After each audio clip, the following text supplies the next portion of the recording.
Checking in with Christian Castro of BITS Bay Island Technology Services. Let's talk about online safety and things like VPNs. Where do people get in trouble with their safety online here, Christian?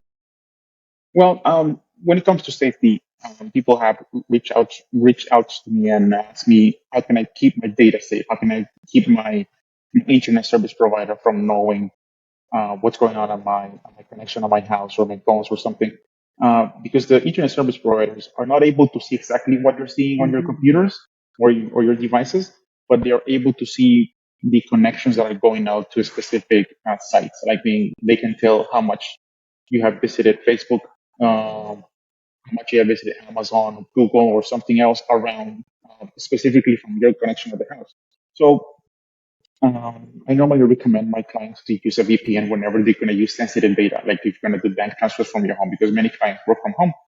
So I recommend using a VPN service. A VPN service means a virtual private network, meaning that although traffic it's encrypted through a different server. So anything that the internet service provider can see, it's just a one single connection to a remote server somewhere else, and they're not able to see your data. I specifically recommend this whenever you have sensitive data going on in your office or in your home. And sometimes clients have also reached out to me whenever they want to bypass any region restrictions that they have at their here in Honduras. Like some companies, some streaming services are not available whenever they detect a Honduran connection. So a VPN works for that as well. You can set up a VPN in your main router at the house, and you can redistribute again, and you can just Pandora or Plus stuff like that are not necessarily available. I've actually had that as a problem when I was ordering something online. The company that I was using had a blacklist on any IPs from Honduras. It was really Mm-hmm. strange. And when I talked to them, they said there's nothing they can do about it. It's a Mm-hmm. policy of their company. They don't sell in Honduras. And I said, well, Mm-hmm. I don't buy in Honduras. I buy from the United States and ship it to Yeah. Miami and then ship it here. They said there's nothing we can do about it. You're blacklisted. So the only way Mm-hmm. around that would be a VPN. Talk about people and other issues that they run into where they their data is available by clicking something that looks like it's safe and it turns out not to be. Does a VPN protect you there, or do Well, you have to have antivirus? an antivirus may give you a hand, but always you know, rely on common sense for this kind of thing. So sometimes, whenever you see a suspicious email link or a suspicious message, don't interact with it.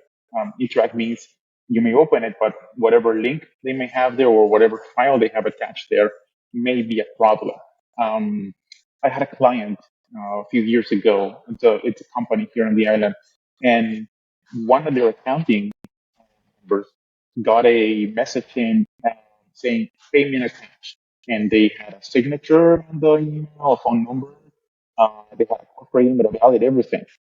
But when they opened the file, or when they got the file, it was a zip file. And they called us immediately. Hey, we have a zip file here. Normally, when they send us a payment, when they send us a payment, is a just it's just uh, an image or an attachment with a PDF or something, not a zip file. So when this happened, they called us and we were able to detect that that was a malicious file, that I was on malware. I was able to extract whatever information they needed from the computer without noticing. Or also many years ago, the company also had an issue with ransomware, where they one of the employees opened an email and then infected the computers around the company, and they hijacked the information. They encrypted the information. And when this happened, they were not able to access anything of their data because the ransomware, as the name says, was asking for money to release the data back. So they had to rebuild their entire systems for it. So my company normally does is, well, we train employees, we coach employees into detect these little scam emails or ransomware emails or messages that may come, and affect the entire company, because it doesn't matter how robust you have for security in your company, firewalls, antivirus software, whatever. The human error is still there. So that's what hackers attack. I don't know if you heard. I think last year, some big hotels in Las Vegas, MGM, they got hacked, and it was a pretty interesting hack. They found an employee on LinkedIn, and they read all his information on LinkedIn. So once they had all this information, they call IT support from MGM. And I was locked out of my email account. Can you please reset the password? And they asked him some security questions and stuff like that, and they were able to answer them because they were on the LinkedIn profile. They were like birthdays and stuff like that. So they were able to get that information from the LinkedIn profile. So they got in, they got the email account, and then they went in and they logged everything out of the NGMs. The guests couldn't even open the doors of the rooms. The machines were down, everything, and it lasted for a couple of weeks. And they had a ransom of $15 million or something like that. So, and it all happened for a phone call for the information that was on LinkedIn. So, safety is always important. The human error is always there. We all get those kind of emails where it looks like an invoice. One of the worst is I seem to get at least 3 emails a day saying that my Norton antivirus subscription bill is here. Yeah. And of course, I never open those, but I've been trained. I've been through this a lot. And the other one is the email from a friend that says, "Hey, look at this. I saw you here." Mm-hmm. And you're like, what is that? In those situations, aren't you better off just writing your friend back first and going, "Hey, did you send me something?" Exactly. I had cases in which people they were contacted through their Facebook account, like through their friend's Facebook account, like, "Hey, I'm stuck here in traffic, or I'm stuck at the airport, and I had no cash, and they're asking for cash, and my cards are not working. Can you send me, like, I don't know, $1,000 or something like that?" And from the friend's actual Facebook account, and that ends up being a scam, because you call your friend and, "Hey, are you all right?" It's like, "Yeah, I'm fine. I'm in my living room." But you just got an email that you got a message from your WhatsApp that you're stuck here in that you're stuck in the airport. No, that's not true. So it happens. So that's why you have to be very careful. Take everything with a grain of salt when it comes to the internet, especially when Yeah. things seems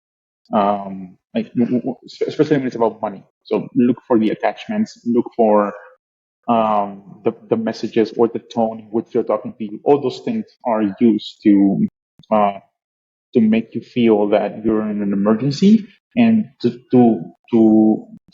erase the common sense from your head. Like, because when things are talked to you in an emergency level or emergency tone, so you just want to respond and ask and help. So that's sometimes we end up having. Yeah, that's actually an old con man con where they call the family and go, "Hey, Uncle Christian, listen, it's been a long time. The last time you saw me, I was 10 years old, but I'm here in Roatan, and my passport got lost, and I need to give money to the airport to get something reset or blah blah blah." And okay, it sounds legitimate. And you start asking questions, and they have these answers already. So they're finding these things online from you. Like you mentioned with the LinkedIn account. That's It pretty is. amazing. Well, is there any particular antiviruses that are out there that you recommend? Well, This is a very that is. important I one. mean, sometimes your computer, if you use Windows, it's with a default antivirus called Windows Defender. And I'm going to be 100% honest with you, Keith. That's all you need. There's nothing else that you need. Okay. I've had that in my laptop for 5 years now, and that's all I need. And everything else, I adhere All to right. common sense and to taking everything with a grain of salt. Because So you don't need Persky for $300 a year for no, a setup no, if you you've don't. got it. You don't need to pay those Okay. um, big companies like Bitdefender or McAfee or Kaspersky, those big fees. And when it comes to antiviruses, and that's for small businesses and personal data. But if you're a big company like Reco or Island Shipping or something like that, yes, you need those things. I mean, that adds an extra layer. But for the common folk, common people every day. Just you don't need that. You can just do fine with having safety, reading carefully. You'll be fine. Christian Castro from Bits, it's been great talking to you, and people need to reach out for help with their Wi-Fi or installs in their home if they're building to make sure they have proper connectivity down the road, or if you're a business and you're having problems with data, or you need to have your people trained to stop some of these issues from happening that could basically kill you as a business, contact them. No problem. Christian, thanks.